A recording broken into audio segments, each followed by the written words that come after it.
for Yamamuni Akwaba about Melodies Podcast YouTube channel. So, Mr. And then your first time or has subscribing and clicking notification bell on so am I. SMBC, a rebel SMB, AC, and nano na a home soon so and I just say, but answer near better no subscribing and clicking notification bell no and no and a down screen so see. Now, Woko Asante Achim South District of the Asante Region, baby, why a friend no, I don't fair. I don't edin na minim samamboni ya but mistress samamboni ya mo fancheme I don't fair. Na die see ene se police for miensa eche abranche bi ebo no ekuno abranche bi a wo ye driver wo mo che no ebo no ekuno. Na the aftermath of abranche ne ni wu no e na twese ye de ehun nsem ebremo sisi ano samria ye betumi ama ne se abranche ne busuafo esre se abranche ne yensie no ewo police station enim ho yensie no ewo eye Konongo police station Konongo divisional command headquarters enim ho eho ena wo mo pese yesie abranche no we be say dentia na wo mo pese yesie abranche no ewo enim ho because police for wo mo bo abranche ne kun no police for miensa yese eho ena ye station no mo wo na police for miensa no wo mo din ni General Sergeant Suleiman Seidu, General Corporal Seth Agbanyo ena Corporal Lance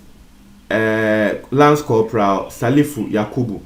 Sa police for me ensan ene yesusu se wo mo chi abranche no ebo no a wo mo bo abranche no ekun no etiefo eyabrehosem a esi nti no the esi ene se the family through their lawyer a friend no Asamoah Agyemang extra enkrata ekoma the Ashanti Regional Security Council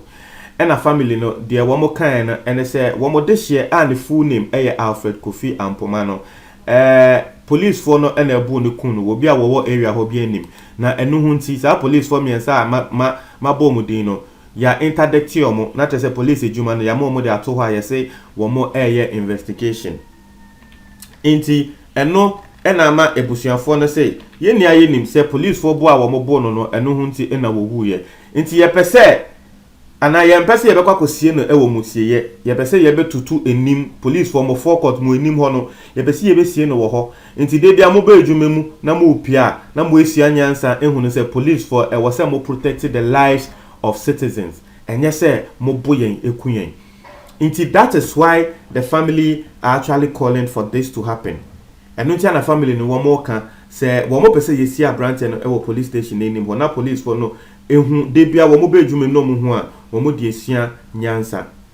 senya me dinga to mo lawyer ne din e de Asamoah Agyemang lawyer in our trust and sensem we ekoma Ashanti Regional Council Ashanti Regional Security Council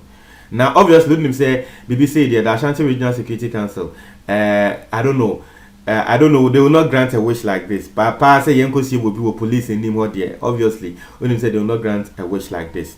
but I actually understand the family I say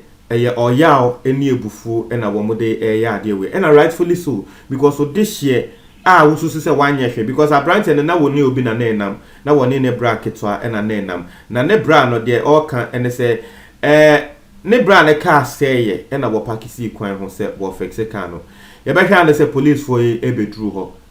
te say obi nim de esi ye be hwan say police for e bo ne bra no afi wo no kra wo gina ho kra won ti ase afi police for na bone bra na ma say wo ma bona ma ne bra na afi mu ewu afi on ti ase say na dey na esi obi car say na wa park esi kwan ho a bone be na ne bako na ye say wo fix ne car e wo kwan ho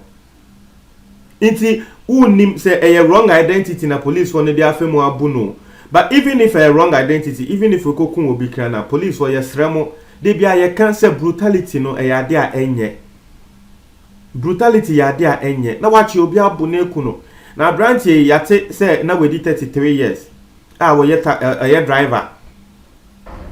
na ne guy ne manankrofo etai ede frɛ no ewo adonfe ho no eye baluso it just a Tuesday ya na chese wo film ya na police for no de omo kan say wo ma sha say investigation into the incident yen ya in Ghana has say but lawyer no de was won trust police for because police for asha say investigation and that say police for ankasa and investigate police for ne sa omo beye ma wo mo nan for no wo mo nyamu trade dim into wo mo call for private investigations say wo bi asa bi wo ni police force hu a wo no so ye investigator no ono na ye frɛ say wo meye investigations no na wo mo nim say police for ne de but lawyer no alleged it is alleged lawyer no alleged say wo no lawyer no wo nim say police for no they are planting evidence on the autopsy of a year omodeshe no na wo no lawyer no wate say police for no wo ma sheda e de we ahye abrantie ne ho na wo mo be justify wo mo act and say wo na abrantie ne kita we ntia no mo bu no ku no da bi even if kita we krana as a police force you need to know what is right yembu obi because the person is holding we obechi na akọ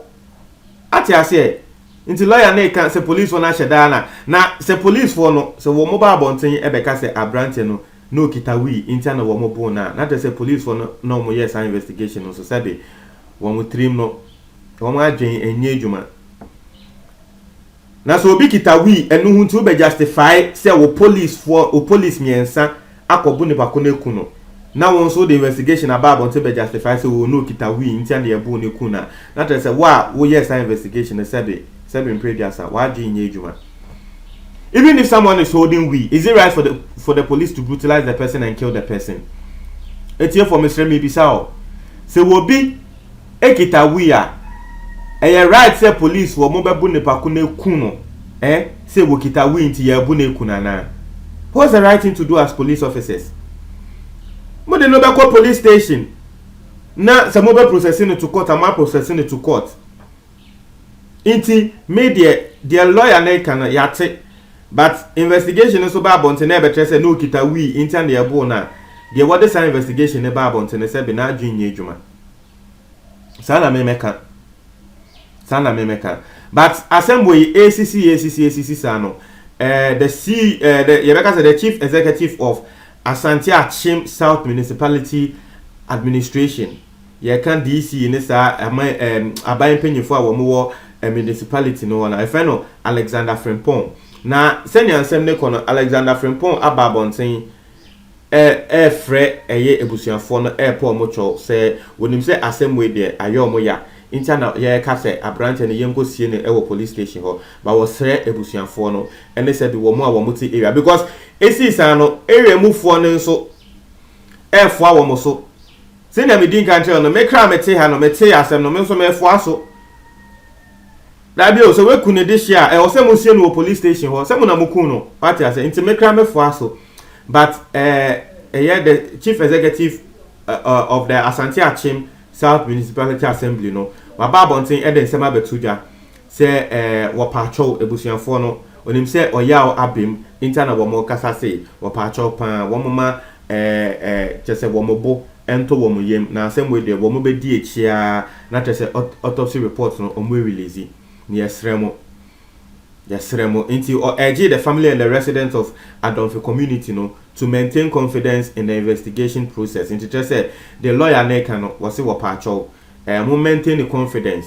Mamu yenu mutrim say nkrofui wo mu be trying to but you see so wo maka say wo mu twa mo try me I trust them because see asen ya Ghana akoye no won is asen ya Ghana akoye you can't trust the police who to mean trust the police only police ni asem ki tuwe bia wo bebo Ghana has say only police ko ni asem ki tuwe bi wo di agro wo bebo I don't know the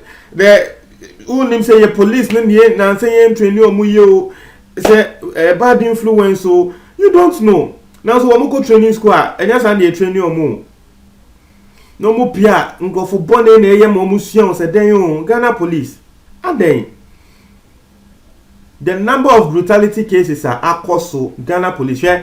and na me read the article be from I think one of the newspapers, one of the top